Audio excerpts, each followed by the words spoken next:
ما اصاب من مصیبہ الا باذن اللہ، نہیں پہنچتی کوئی مصیبت مگر اللہ کے حکم سے۔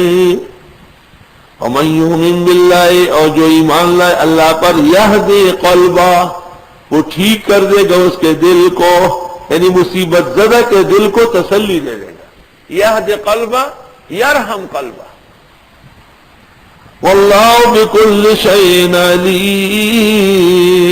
حضرت عمر کے بھائی شہید ہوئے تھے غزہ میں، عبداللہ ابن رواحہ آئے اور اس نے کہا یا عمر لک اخ استشہد یا لیت اخواتی استشہدوا، اے عمر شکر کرو تیرا بھائی تھا جو پیغمبر پہ قربان ہوا، آئے کاش کہ میرے 10-15 بھائی ہوتے یا کے بعد دیگرے قربان ہوتے۔